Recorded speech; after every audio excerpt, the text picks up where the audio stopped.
recording instead. So I'm recording now instead, and again, hopefully this will be up later today. But otherwise, today we were going to finish up object-oriented programming by talking about best practices, pitfalls that you might encounter, etc. And part of that is going to be the solid principles that we'll talk about here at the end. But otherwise, I wanted to go one by one for each of the 4 pillars that we had and talk about, the best practices or the things that you should avoid, right? So, I mean, if you've got bad habits, if you've got anti-patterns, if you've got things, pitfalls, then the best practice is just the opposite of those things. With encapsulation, one thing that we've been trying to get across to everybody is a single responsibility, right? That classes should only ever be responsible for one thing, right? For example, a person class should only be responsible for person things. An address class should only be responsible for address things. And in addition, you generally want to keep them private. In general, keep member variables private. Unless, and I finally found out how to do a trademark here, in Markdown, it's just HTML, unless there is a very good reason to do so. Now, I'm going to trademark that because very good reason, VGR, that's all, each one with a capital letter there. There has to be a very good reason for you not to do this. It can't simply just be, well, I don't want to write my getters, I don't want to write my setters, I don't want to follow these best practices, I just want to write stuff and I don't care about that, right? That's bad design. Also, I mean, in all my demonstrations, I was showing you that you don't have to write a lot of code, right? In fact, all you could have to do in Eclipse, say, is go up, generate getters and setters, and you're done with it, okay? It's just something that you have to remember. In fact, you should also use the final keyword. In fact, you should prefer immutable objects. Objects that have no setters. The final keyword is your friend in this. And you might have seen this in lab where we use the final keyword on our objects. Let me go ahead and go back over here to Eclipse. And let's look at some of the code that we had before. I don't think I did it when we developed this code, like the isotope code. Where is that? Here we go. Here's oh, I did. I made everything final, right? When you make a variable final, that makes it into basically a constant. That once it's set, it can never be reset. If I ever try to reset it, say after I've set the atomic number here to whatever was given in the constructor, if I ever try to reset that, 42, right? Then that's going to be a compiler error. Well, if it eventually saves, there we go. That's going to be a compiler error. Once you've made something final, it's like C using a const keyword. But in Java, we use the final keyword, okay? But otherwise, that's your friend because that gives you, that's another way that you can get immutable objects. Instead, again, there has to be a very good reason to break encapsulation. Usually there's not. Usually there's a better alternative. Use alternatives. Use copy constructors instead of getters and setters. And we demonstrated this with respect to the isotope class. If we wanted a new sample of strontium 90, we didn't just simply reset the value that we had. We created a copy constructor and created a new sample of that thing. Similar in your next phase here, you're going to have occasion to put product on a sale. In fact, multiple sales. Somebody, customer A buys a copy of Zelda, customer B buys a copy of Zelda, right? You should have 2 different copies on those 2 different sales items. And that's actually going to be absolutely necessary when you do something like a gift card. Because when gift card A appears on one sale and gift card A appears on a different sale, one could be for $50, one could be for $100. And there's an example where you absolutely need a deep copy constructor, right? Use those kind of patterns, right? You use patterns like this. Software design patterns is what they're called. Don't break encapsulation by locating behavior outside of a class. right? And this goes back to the demonstration that we started all with the isotope. If the first iteration, the first solution that we came up with that exercise is we located all the decay code outside of the class. And then we took a different, more object-oriented approach and put it inside the class, and then told signaled the sample of the isotope to decay yourself by a certain amount. And that basically, that's encapsulation in a nutshell. You are encapsulating that behavior into one logical unit. Right? As far as abstractions go, right, don't use what are called leaky abstractions. Right? Leaky abstractions are poor design. Poor design requires a user, and I'm putting user in quotes here. We're not talking about a user playing around on their iPhone. We're talking about us. We're the users. We're the users of APIs, right? We're actually developing the code. We are using the code that's provided by whatever the project is or whatever the library is. We're the user, right? Poor design requires a user to know the internal workings of a class in order to use it. That's what's called a leaky abstraction. It's leaking information about itself to the outside world, where you shouldn't have to worry about those kind of details. Think about this in real life. Hopefully we've all driven a car, like actually driven a car before, right? Anybody know stick? Manual? All right. So that's an example of a leaky abstraction, right? To drive stick, the manual transmission means that it requires you to have a little bit of knowledge about how it works. Because, of course, you are shifting first into first gear when you start out, and then when it goes up to a certain RPM, then you have to shift up into gear number 2, then 3, then 4, and then overdrive gear 5 when you've got enough speed. Then it also requires you to know that you have to go into neutral when you're slowing down or hitting the brakes so that you don't destroy the clutch, right? It requires you a little bit more knowledge. It requires a lot more things going on. It's way more complex. Now take an automatic transmission. An automatic transmission, do you have to worry about it at all? Nope. Go, stop. Go, stop. The manual transmission, that is a leaky abstraction because it's leaked information about how a car works, how a transmission works, to the user, the driver. But an automatic transmission just has 2 buttons, right? The accelerometer and the brake, right? So it's much simpler. Right? Now, some people like leaky abstractions when it comes to their cars. Some people like manual transmissions. But that's an example in the real world outside of this. Think about it in terms of a washing machine. Say that we had an object that represented a washing machine. And we just wanted to do a load. We just wanted to wash, right? What if it had a wash method? Right? What's going on under the hood there? How is it actually washing? It could be a series of, well, how does a washing machine actually work? What are the steps? It fills it with water, right? Then it goes into a spin cycle to actually, wash the clothes. Then it empties the water, right? Or empties not the clothes, but the water itself. Then it fills it again. Right? Why? Because it needs to go into a rinse cycle. So it'll go into another spin, and then finally it'll empty again. Right? And then finally, as one last spin cycle, so that it doesn't dry it completely, but it gets all the excess water out. Right?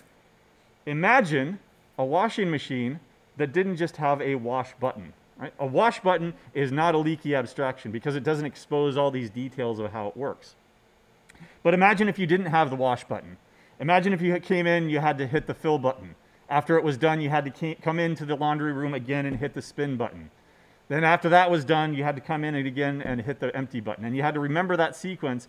You had to remember where you are in that sequence, right? That's a leaky abstraction because it's literally leaking out information about how a washing machine works, forcing you to do extra steps rather than just using it. Right? A non-leaky abstraction is like the wash button, right? You just hit the wash and it's done, and it does everything for you. Right? So avoid those leaky abstractions. Something else, another example as pertains to code. Think about strings in C versus strings in Java. Was it easy to use strings in C for those of you that were coming from a C background? Nope. You had to do memory management. You had to make sure that the strings were null terminated at all times. You had to make sure that if you were using a library function, that does it put in the null terminator for me or not, or under some conditions, right? It's leaking out all these abstractions because in C, a string is nothing more than a character array, a null terminated character array. In Java, do you have to worry about that? Nope. It's not leaking. How is a string represented in Java? Don't know, don't care, right? It's not leaking out that information that it's a null terminated character array, right? You don't have to worry about that kind of stuff. Another example in Java would be local date, right? We were using that, or the duration, right? We used local date or duration, I forget which one it was, but that is not leaky, right? We simply had to use it. In fact, does anybody remember how it represented a date? We did go into the code and look at it. Do you remember? It was just 3 integers, right? A month, a date, and a year. Right? We had to actually go into the class to know that. Just using it outside the class, we never had to worry about that detail at all. Right? So it was not a leaky abstraction. Yet another example would be, say, a list. Right? A list, you can add an element. In Java, you can add an element at a certain index. Let me go ahead and codify this. There we go. All right. It just works. I don't want that. I want this. There we go. I've got an element X, and I want to insert it at the list at a particular index. Okay. How does it work? Well, normally what happens is you're going to have to shift everything down in order to make room for it. And then you can put that element at the ith index. Suppose that you didn't have this method. Suppose that it leaked out information about how it works. Maybe if it was leaky, you would may be required to call a shift at index I, and then you could call add at index I. Right? Same exact call in the second one, but it's leaking information out because it requires you to do extra steps in order to use it. Why do that? Right? Design it correctly up front so that you don't have these leaky abstractions. Okay. We'll see this again when we start talking about list data structures and how it can be inefficient. Not only is it a bad design, but it can lead to complete inefficiencies that will crash the entire program, basically. Okay. With respect to inheritance, you also have some anti-patterns or some bad practices. Some languages support multiple inheritance. Thankfully, not Java. In fact, I say some, but I really only think it's C++.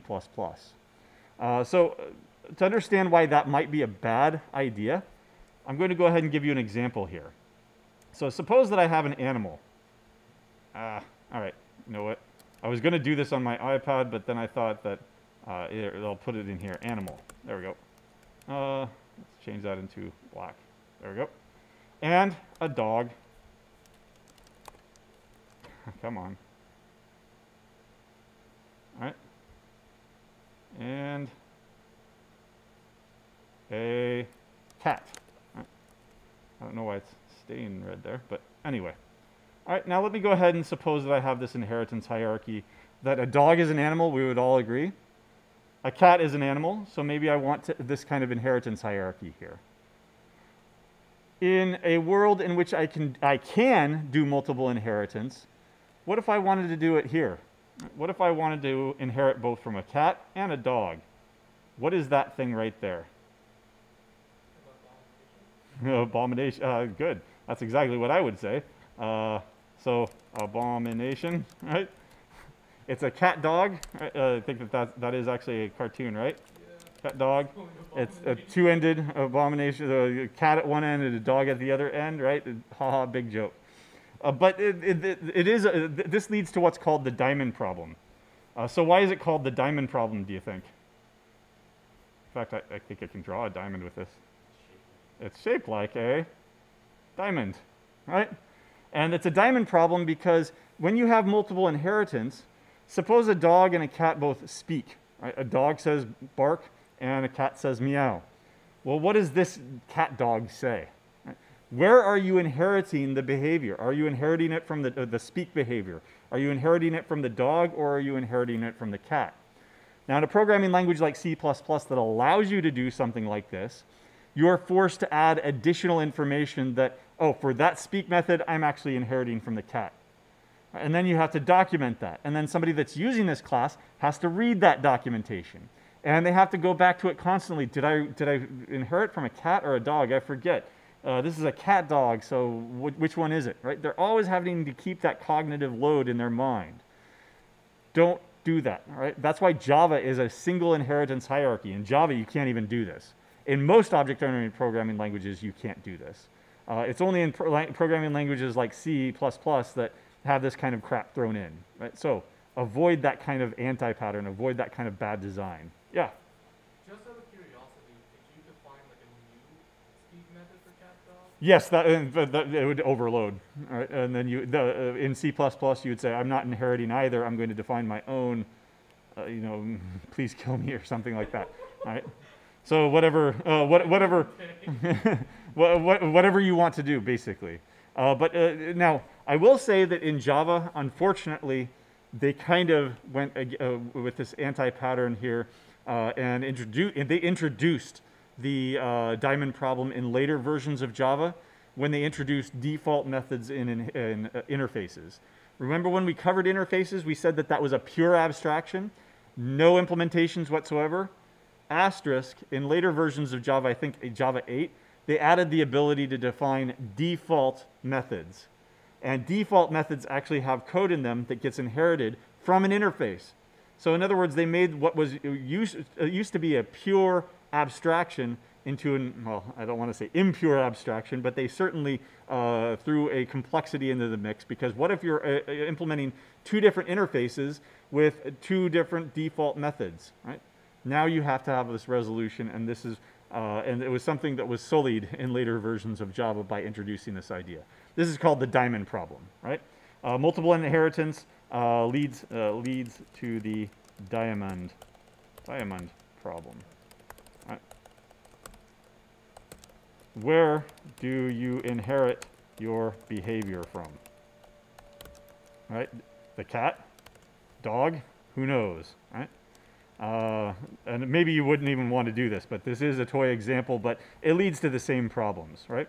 There's an ambiguity there. You're forced to explicitly say where you're inheriting from rather than just implicitly inheriting something, okay? Let me go over here again and show another inheritance. I will want this kind of paper. All right, so suppose that I've got inheritance after inheritance after inheritance after inheritance. In other words, I've got some class here, and then I've got a subclass to that subclass, and then I've got a subclass here, right? And it just keeps following this chain, dot, dot, dot, eventually down. And suppose that it's like a dozen classes deep, right? And if you design your inheritance like this, where you've got a dozen classes, 20 classes or something, it leads to what's called the yo-yo anti-pattern. Why is it called the yo-yo anti-pattern? Where am I inheriting from? Where am I in this chain of inheritance? I'm right here.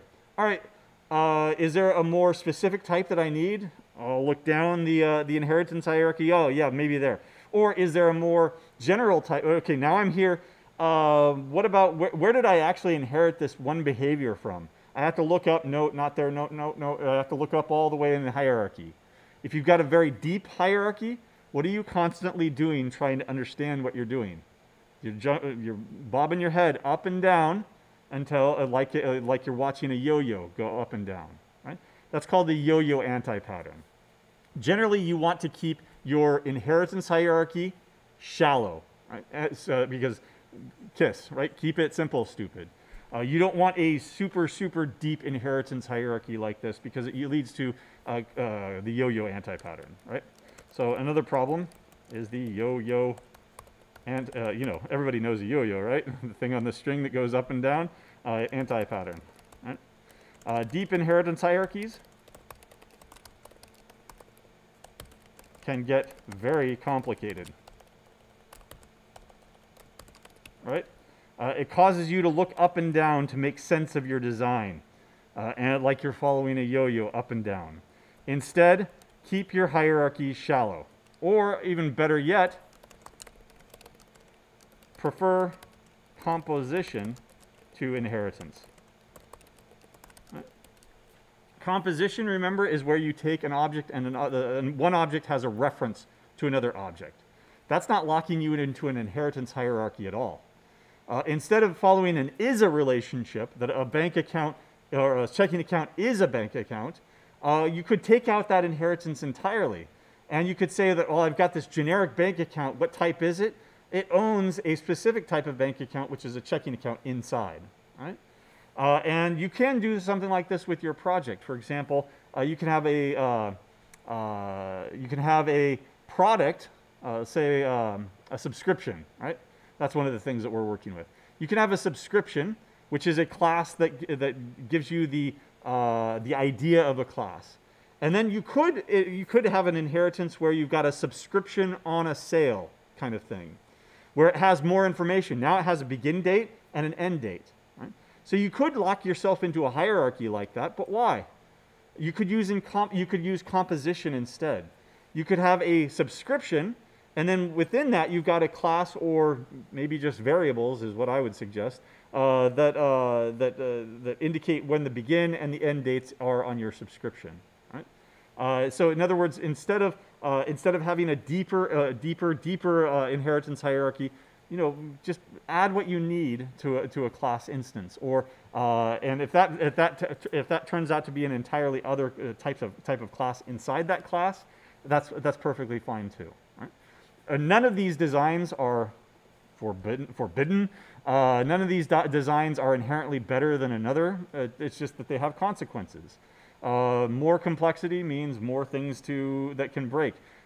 Keeping things simple, though, it means that there are fewer and fewer failure points. Question? So basically you're saying that when we're implementing the begin date and the end date for like subscription, we shouldn't have it so that we have like classes, like other classes that here that main one instead. I mean, you could. I mean, it's kind of like that. Here, let me open up that go to iCloud. And let me open up that diagram that we had of all the collections. Here we go. Here's a duplicated hierarchy, and you can see it kind of right here. We've got a collection set list. We've got that exact same hierarchy here repeated, right? So this is a kind of a deep hierarchy. In this instance, it's okay. Even in your project, it's okay. You have, like, say, an item and then a product and what else? Subscription is a product, isn't it? Or no? Okay, so product and subscription, right? We'll just keep it simple and look at those two things. You could have an abstract notion of those two. And then you could repeat that entire hierarchy under it, where you've got a subscription and a product on an invoice, on a sale, right? Basically this hierarchy here is duplicated.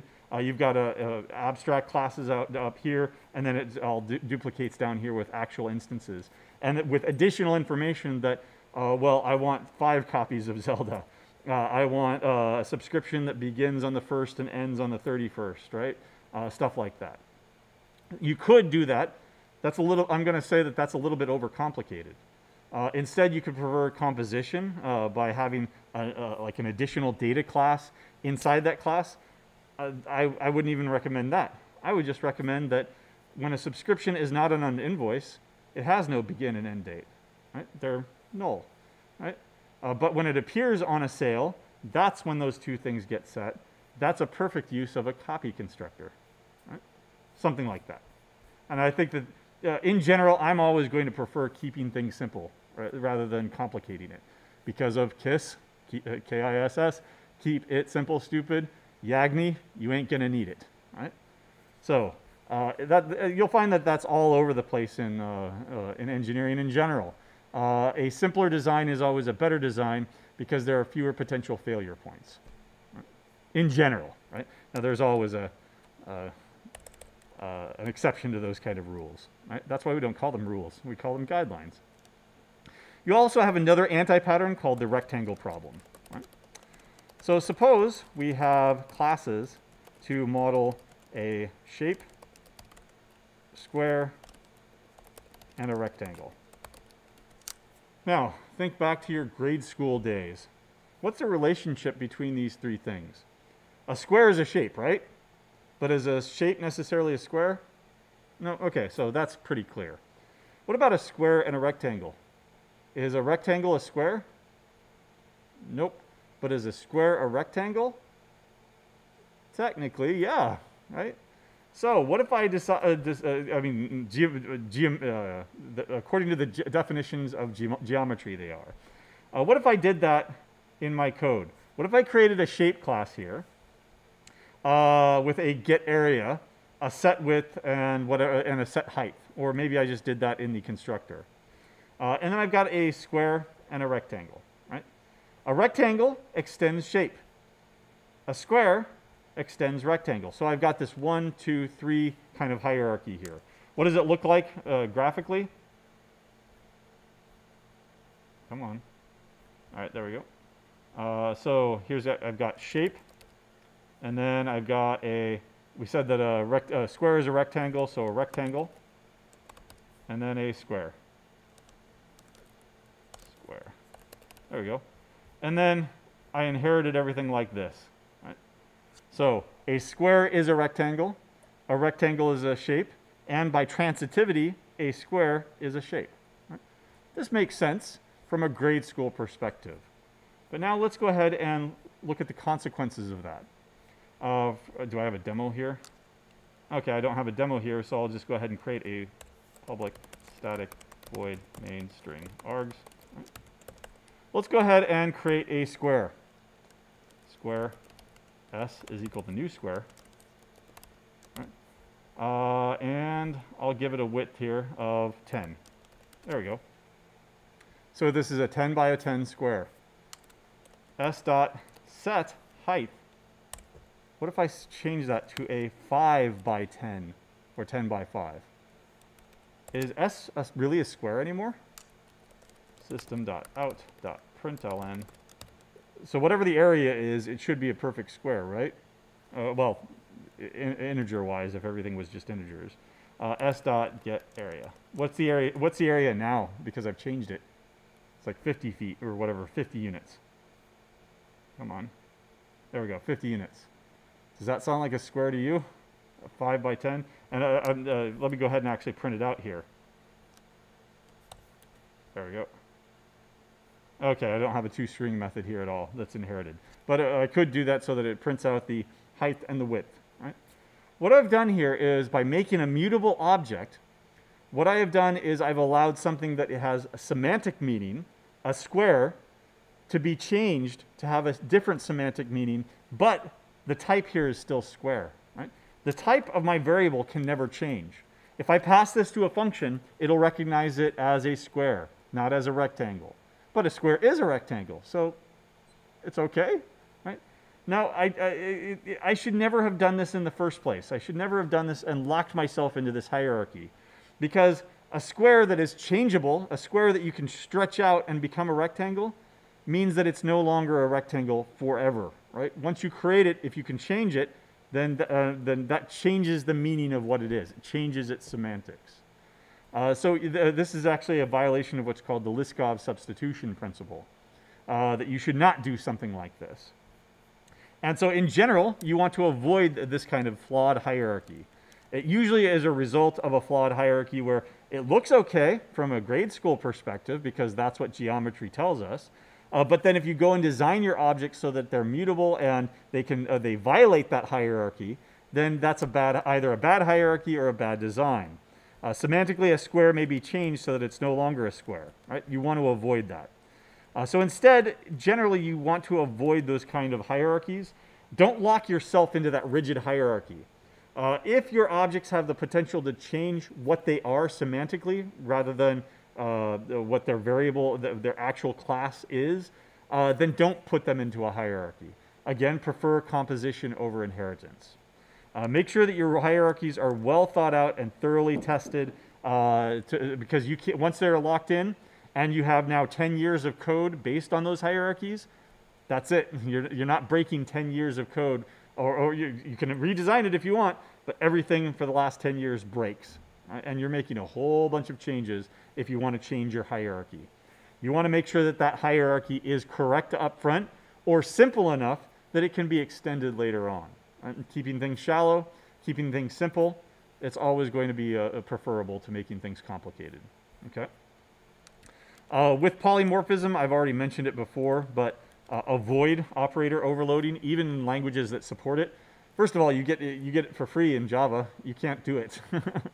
But in general, you want to avoid, even if you are in a programming language like C++, that did allow you to do operator overloading, avoid it. Prefer well-named methods to do so instead. Because you got to write a method anyway to do it. Append is just as good as using a plus when you're using lists. Right? That's the example that we went over. So avoid those things. And I think I mentioned it before, but now that we've got Lab 5 behind us, I'll give you a little bit more details on PEX. PEX is just I think it's more Java specific, but the idea, the concept can be applied to any parameterized polymorphism. Basically, the producer, when do you use the extends keyword, and when do you use the super keyword, which we didn't do, but that is an option. When the collection is a producer of elements, that's when you use extends. Let me go ahead and indent this, right? And by producer of elements means that if I've got a collection here and I hand it off to a method, that method receives them and it needs to pull them out to do something with them. Like if you've got an enhanced for loop, that's the example that we went over. Then you need to name your object. You need to name your type, T. Otherwise, you could just use that wildcard if you're not going to do anything. But if you're going to do something with it, you need a minimum amount of information in order to work with it. If you're just going to print it out because it's an object, that's okay in Java. You don't need any more information than that. But if you're going to add it up because it's a bunch of bank accounts, you need to know that it's at least a bank account because it's got this get balance method. In which case, you need to use the extends keyword. Right? Whatever minimal amount of information you need, you'll need to use the PE, the producer extends. Now the other half of that is the consumer super, right? So a collection is a consumer of elements. In other words, you wish to put stuff into the collection. But you don't really care. But you don't really care what is already in it. Right? And I didn't do an example like this because we're short on time and it's not that useful anyway, especially for your project. But an example would be, I've got a collection of bank accounts. And I've got another bank account. And I want to hand this off to some validation method that says that if this bank account has more than $100 in it, then go ahead and add it to my portfolio. Right? I don't care what's in here already. Bank accounts, checking accounts, savings accounts, stock market accounts, whatever. I'm just concerned about this thing. If it's greater than $100, I'll put it into this collection. That way, the collection is a consumer of things because I'm going to put stuff into it. And if you're going to use if you're going to use it in this manner, that's when you use the following syntax. Use something that looks like this. Question mark. I don't know, and I don't care what's in the set already, but I do want to say that it's at least a bar because I'm going to put bars into it. Right?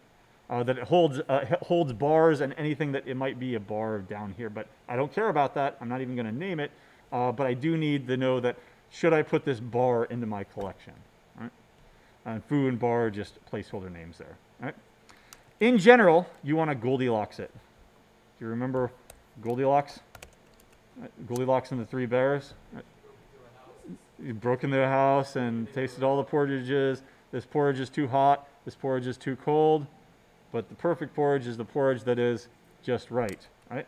So make parameterizations as general as you can, but not too general. Right? So you want to make it as general as possible to be make it applicable to as many types as possible, but you need a minimum amount of information about it. You can't just you can make it just an object and then you're using raw types. I don't care about any of it, in which case you're using it as a consumer super kind of a situation. But you want to make it as general as possible, but not too general. You want to find that Goldilocks zone. Not too cold, not too hot, just right. Right? Okay. So to conclude here, Another way that these are sometimes stated are with the solid principles. Right?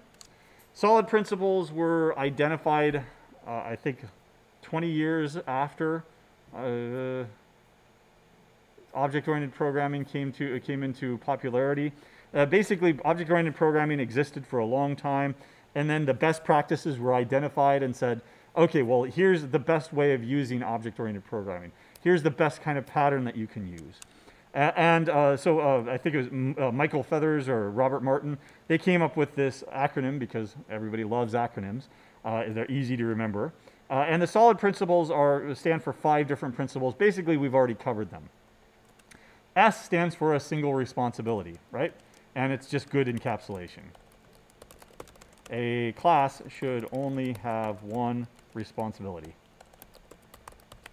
Now, thinking back to your projects, especially the first phase, I tried to drive this point home, especially on Piazza, that you're going to load up data.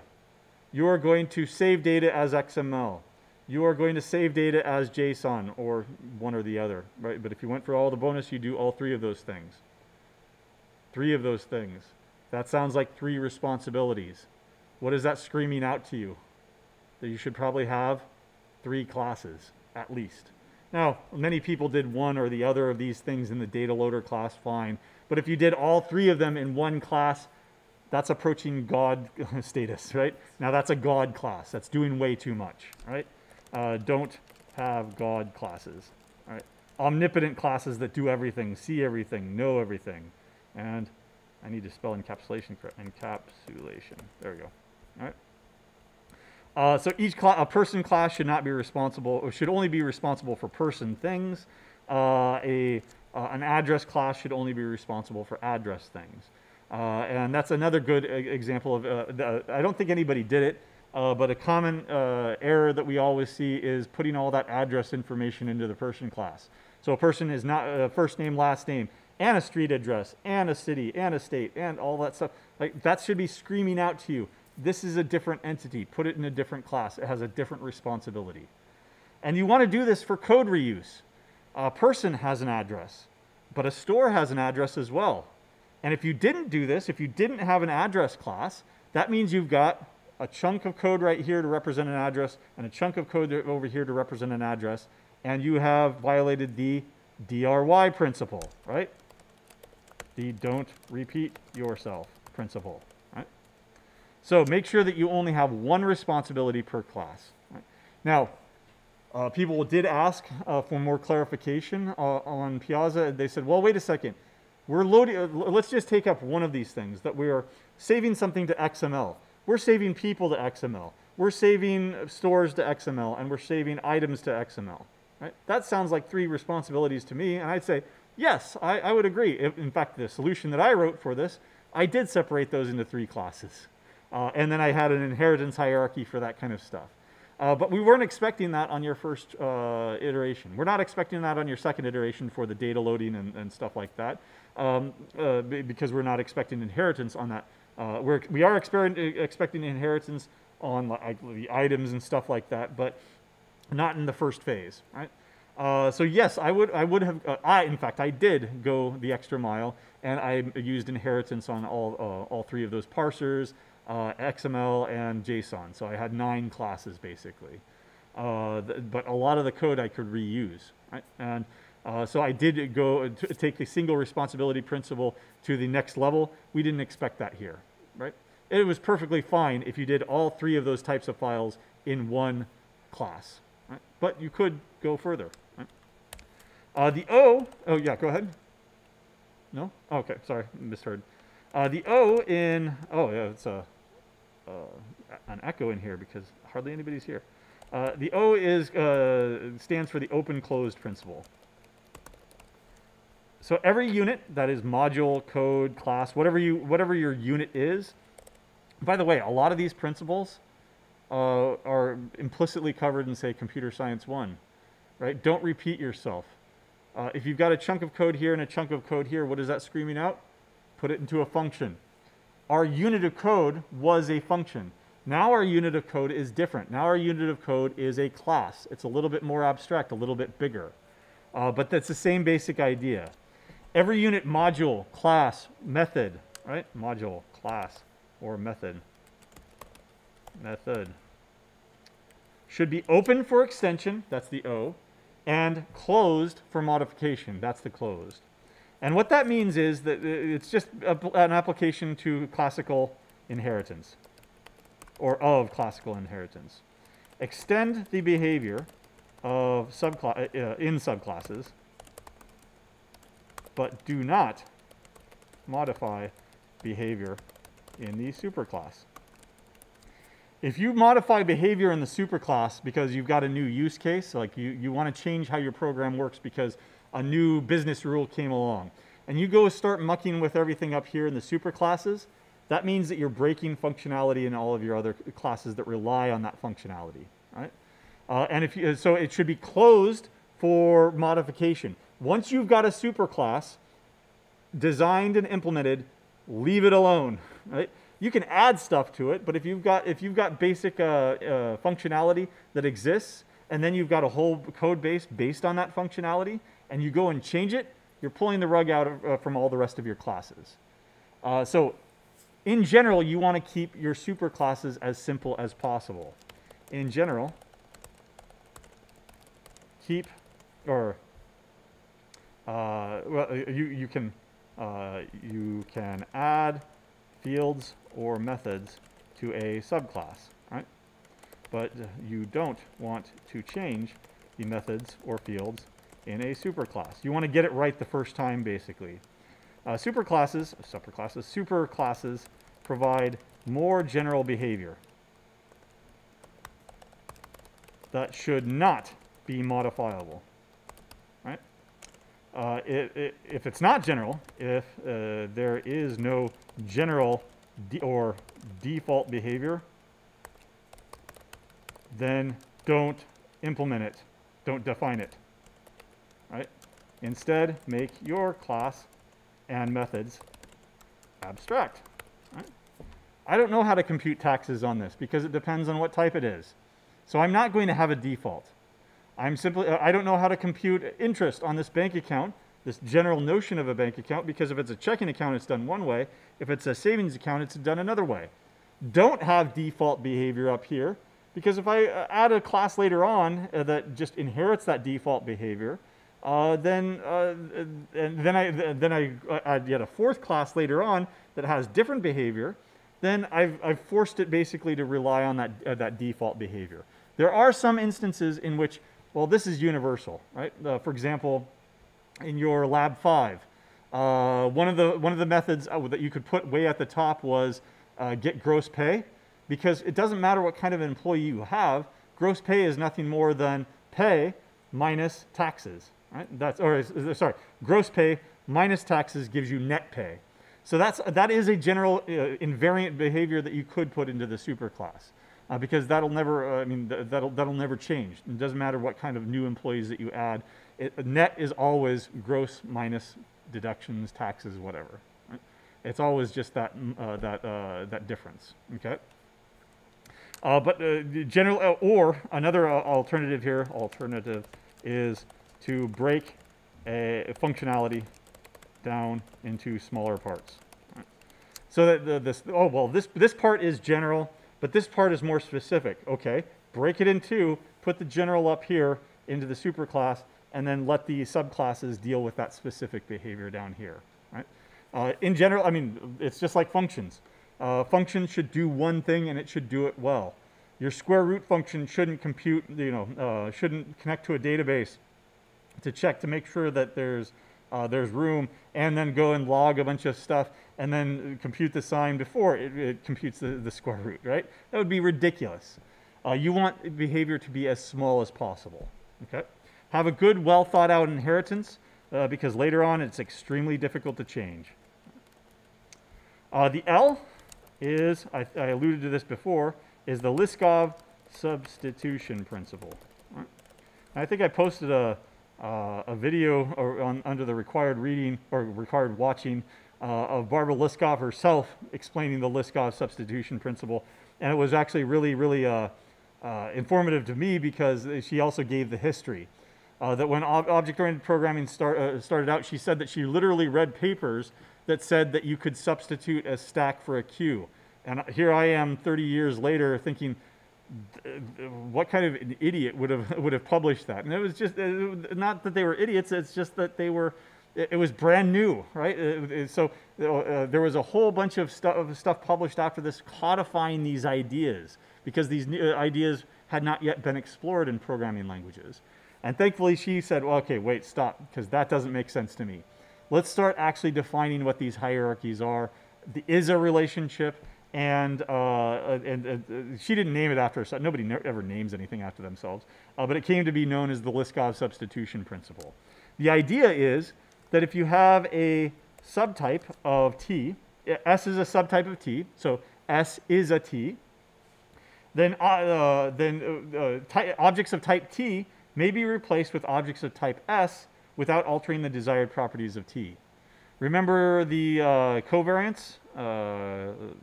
Here we go. Remember this diagram.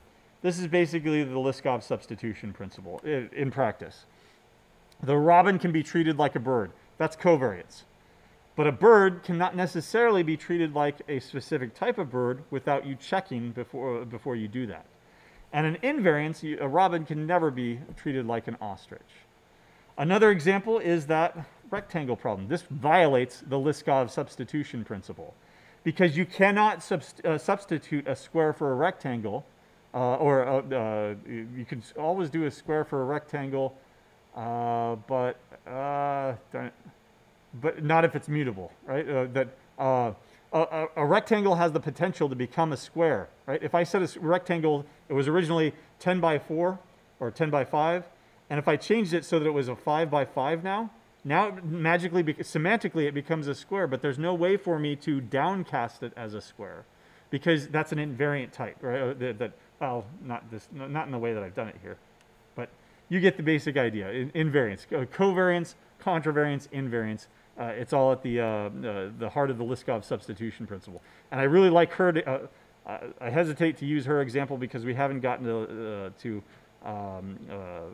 queues and stacks yet, but a queue and a stack are very different data structures. You cannot substitute one for another. That violates the Liskov substitution principle. All right? The I in solid is the interface segregation principle. No client code should be forced to depend on methods it does not use or care about. All right? So here's an example. Suppose that I'm writing a graphical user interface program, and there's a click event handler. Click event handler interface. In other words, here's a button. I want to define what happens when somebody clicks on that button, right? Suppose that suppose that interface defined two methods. The first method is on click. There we go. And the second one is on, what else can you do? Double click. Right? Right? You are forced to define, if you implement this interface, you are forced to define what happens in both events. Right? What if you don't care? What typically happens when you double click a button? In fact, this is a good interface design kind of question. Save. Here's my button save. Click, it saves. Right? Click, click. What happens? What should happen? Does it save? Saves at once. That would make sense, right? So in interface design, what I generally do is, if I want to, you can, first of all, you can disable double clicking widgets. But if you can't do that, then another option is click, disable, right? Once the save operation is done, enable, right? So that click, double click, it has no effect, right? And that's a good way of designing an interface so that you are preventing bad behavior by your users. I see, maybe it's not so common anymore, but I always saw like older people double-clicking absolutely everything. They learned they learned when they were after 40 or 50, they learned how to use a mouse, and they were just double-clicking everything. Maybe it's just a pet peeve of mine, but whenever I see somebody clicking a web address and going click click, right, what the hell are you doing? First of all, both of those are wrong. You don't click a web address. What do? You hold down the Control key and then you click it. Why? Because it opens up in a new tab, right? You don't want to lose where you went. The whole idea is antithetical to what hypertext markup language was supposed to do, that you were supposed to follow this trail of breadcrumbs and of documents and stuff like that. But look, I'm in the middle of reading something. If I just want to take a diversion for a second, I don't want to have to go and then hit the back button and make sure that everything loads up yet again, right? I'm just going to go ahead and open that up in a new tab. But that's just that's an aside there, a pet peeve, right? So when designing an interface, keep them as simple as possible, right? Maybe only one or two or none or no methods, right? In fact, there are interfaces that you can define that have no methods whatsoever, and it just enables you to define that this thing has an aspect that you can exploit. Serialize in Java. This where is it? I closed it. Collections hierarchy over here. I believe several of these are no method interfaces, like random access and serializable. Those don't. I believe those don't actually define any methods. They just say that this thing has that aspect. This thing is serializable. This thing is random accessible, right? And it's things that you can check in your code that, is this random accessible? If so, then use this algorithm. If not, then use this algorithm over here. Because in this situation, it's efficient. In this situation, it's not efficient. Right? But keep them as simple as possible, because if our interface forced me to define both of these, then what am I going to end up doing? I'm going to end up writing superfluous code. Click, double click, same effect. I'll save the file, but only once. Right? That means that I'm duplicating the code, or it means that I'm taking one method and calling the other method. Right? In either case, you've got superfluous code there. You've got code that doesn't need to be there. We call that cruft. Right? Remember cruft? C-R-U-F-T, right? It comes from Cruft Hall in Harvard or Yale or somewhere like that. It was just a building that they filled up with garbage, Cruft Hall. And it became to be known as anything that you didn't want, anything that was clutter, you threw it in a Cruft Hall, right? And so it came to be known as cruft. Don't leave cruft in your code. Have nice, clean, simple code. The last D is maybe my favorite. And I've got an extended example for that, but it's the dependency inversion principle.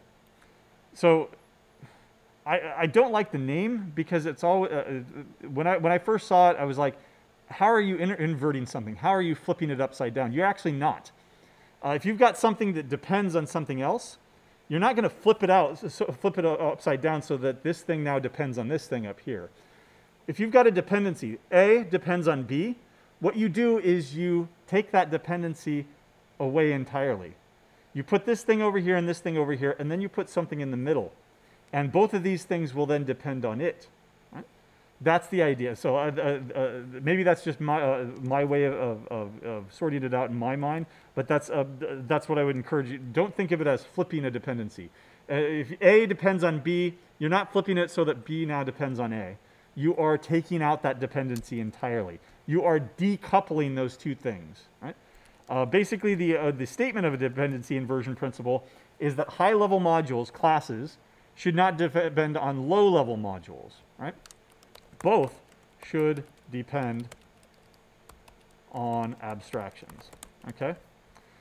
Now, to drive home this point, we haven't gotten to databases yet, but that's our next topic of discussion. Let me go ahead and give you an example that doesn't involve a database. Say that we have 3 libraries on our phone application that compute a location. So if you've ever done any, Android app development, you have a GPS locator, right? That you can, and then your app generally needs permission to turn it on, because having a GPS locator on, well, first of all, it's a privacy issue, but more importantly, or depends on your point of view, more importantly, it drains your battery, right? So if you shut off Bluetooth or if you shut off GPS or something like that. Suppose that library A looked like this. And I don't know how it's going to render. Oops. Let's do it like this. Okay. I'm going to have to go and... Nope. Oh. There we go. And... Come on. There we go. All right. So library A looks like this. We've got two methods, two static methods. GPS locator dot get latitude, GPS locator dot get longitude, and then they return two doubles, right? Representing a number, 0 to 180, or actually negative 180 to 180, and then negative 90 for south and positive 90 for north. Library B, say that it's an Android library, and it looks like this. And to get this to look nicely, I'm going to have to do this and this. Nope, still not. And then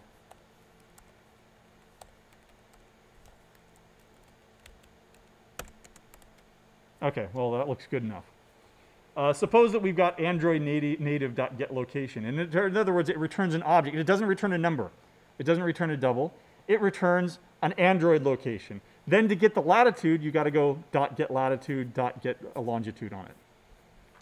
Suppose that library C relies on cell phone towers and looks something like this instead.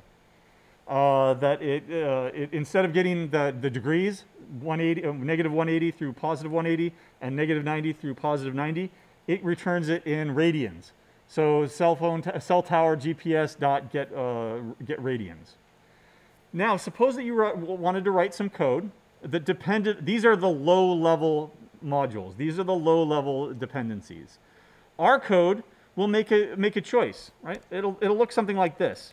If we want to use library A, then we need to check. If library A is available, then we will call get latitude, get longitude, and then we'll return our own custom location object. Otherwise, if we want to use library B, then we have to call the Android version of this and then wrap that up into a new constructor that looks something like this. Right? Otherwise, if we want library C, then, and none of these are real libraries, by the way. This is just for demonstration purposes. Otherwise, library C looks something like this. Let's go ahead and clean this up a little bit. There we go. All right. Otherwise, library C, we return a new location, utils.radians to, we have to convert the radians to degrees, and then we use the radians based on the cell phone tower. Right? What if we had a fourth library, a fifth library, a sixth library? And by the way, what are our preferences here? Implicitly, we're saying that we prefer library A if it's available. If library A is not available because they've disabled their GPS locator on their phone, then we have to go to library B. And if the library B is not available, then we have to go down to the cell phone tower that may or may not be available. And then finally, an else statement that says no library is available, throw an exception, we can't do what we're trying to do, right? Imagine if you had 5, 6, 7 different libraries to do this. If, else if, else if, else if, else if.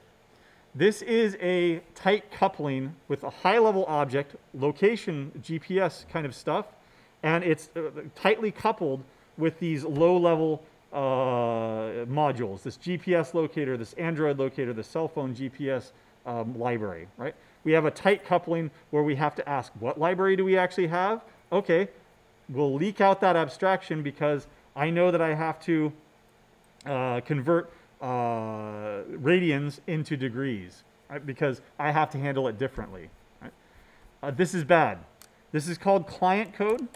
The above is the client code, right?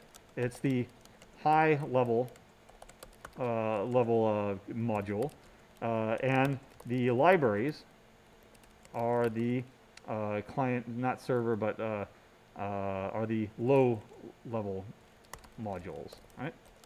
We have a tight coupling with the high and low modules, right? We have to ask these questions all the time. Which one are we using? Okay, if it's this one, then I have to do this action. If it's this one, I have to do this other action. So instead, what we can do as an alternative is define an interface. Right? That interface will look something like this. Location, get location. Doesn't that look much simpler? Right? That interface says there's this method called getLocation that returns this location, and then that location is an object that is going to be in degrees or radians or whatever you want. It doesn't matter because there's one interface to rule them all. Then you can implement three wrapper classes.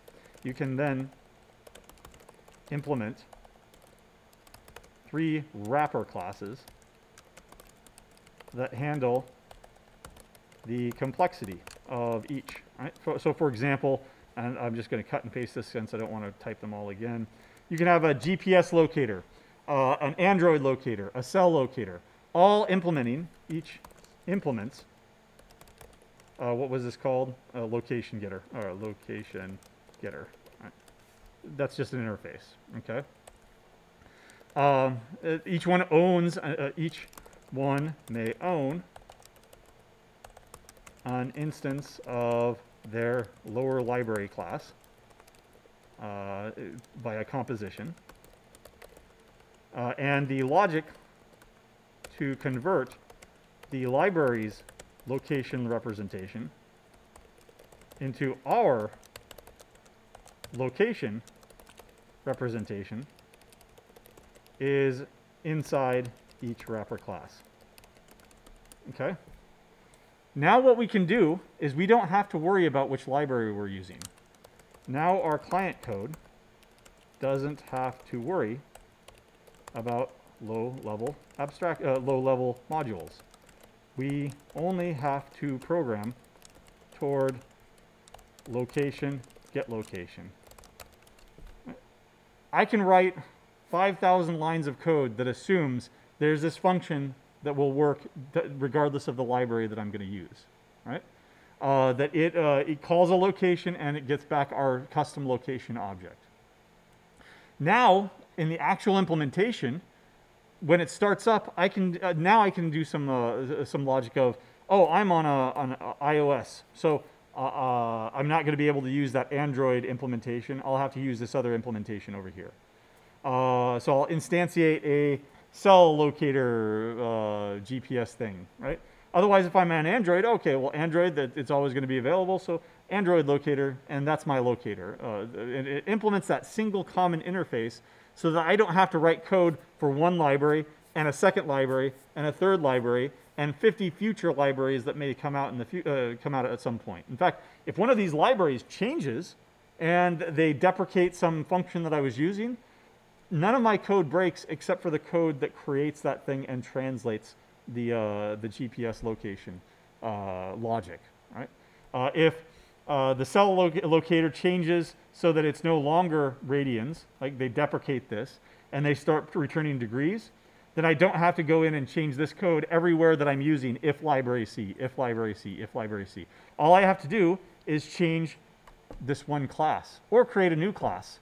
New cell locator class, all right? And then I can maintain the legacy system and the new system in parallel as much as I want, right?